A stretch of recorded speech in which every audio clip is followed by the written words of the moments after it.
নমস্কার বন্ধুরা, আশা করি আপনারা সকলে ভালো আছেন এবং সুস্থ আছেন। আপনাদের ভালোবাসায় আমরাও ভালো আছি।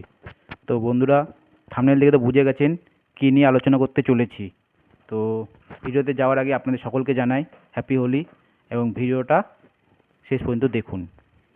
আজকে আমাদের আলোচ্য বিষয় হচ্ছে 2026-এ বিধানসভা ভোটে তাহলে কি বাম পালাবদল হতে চলেছে এবং বামফ্রন্ট এবং তার শরিক দল এবং আইএসএফ এবং ছোটো ছোটো আরও কিছু দল যদি যুক্ত হয় তাহলে কি এবার ভালো ফল করতে পারে? আপনাদের কী মনে হয়? আর একদিকে কংগ্রেস আলাদা করে লড়ছে, সেটা তাদের পার্সোনাল বিষয়। এবং আপনাদের মতে কী মনে হয় যে বাম আইএসএফের জোট এবার ভালো ফল করতে পারে, পালাবদল ঘটাতে পারে কি? অবশ্যই কমেন্ট করে জানাবেন। তো বন্ধুরা, যেভাবে দেখা যাচ্ছে এবং কালকে দেখলেন একটা ভিডিওতে, যেভাবে তৃণমূল এবং বিজেপি ছেড়ে প্রায় 350 মানুষ সিপিআইএমে যোগদান করেছে।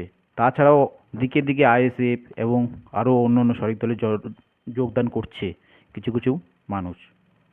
তাহলে কি মানুষজন বুঝে গেছে যে 2026-এ এবার একমাত্র লড়তে পারে সিপিআইএম এবং তার শরিক দল এবং আইএসএফ জোট?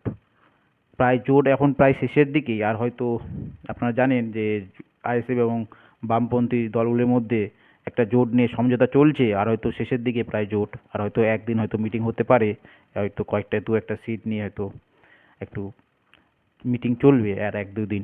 তো জানি না কী হবে, সেটা নেতৃত্বদের বিষয়। এবং যেভাবে দেখছেন যে মাঠে ময়দানে মীনাক্ষী দি, ধ্রুবজ্যোতি দা এবং এইদিকে বিভিন্ন জায়গায় মিটিং করছে, সমাবেশ করছেন সৃজন দা, শতরূপ দা, দীপশিতা দি।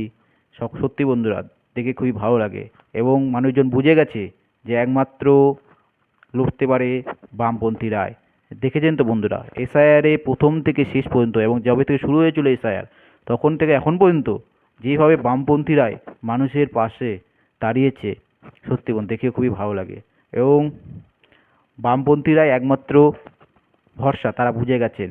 এবং দেখছেন তো মীনাক্ষী দিকে দেখে উত্তরপাড়াতে যেভাবে মানুষজন স্বাগত জানিয়েছে, খুবই অবাক হয়ে যাওয়ার মতো।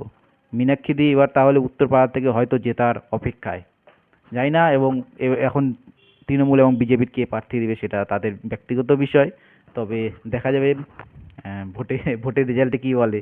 মানুষজন তো বলছে যে এবার উত্তরপাড়া মীনাক্ষী দিকেই চায়। আপনারা যারা উত্তরপাড়া থেকে দেখছেন অবশ্যই কমেন্ট করে জানাবেন যে আপনাদের পাড়াতে বা আপনাদের বিধানসভায় কেমন ফল করতে পারে সিপিআইএম দল এবং মীনাক্ষী মুখার্জি।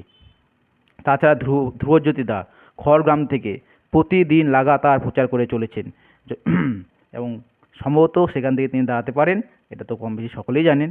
তো এবং দেখছেন তো কীভাবে প্রচার করছে মাঠে ময়দানে, খুবই ভালো লাগছে। এবার কিন্তু খড়গ্রামে ধ্রুবজ্যোতি দার জেতার চান্স খুবই হাই আছে। জানি না কী হবে, এবং দেখা যাক কী হয়। যদি কয়টা সিট পেতে পারে অবশ্যই আপনারা জানাবেন।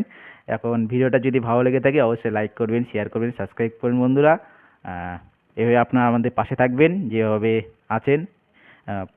আপনাদের ভালোবাসায় আমরা 3,500 সাবস্ক্রাইব পার হয়ে গেছি। এবার আমাদের মেন এম হচ্ছে 5,000 সাবস্ক্রাইব কমপ্লিট করা। তো যদি ভিডিওটা ভালো লেগে থাকে অবশ্যই শেয়ার করবেন, লাইক করবেন এবং সাবস্ক্রাইব করবেন। আপনাদের ভালোবাসায় আমরা যেন এইভাবে এগিয়ে যেতে পারি বন্ধুরা। ভালো থাকবেন।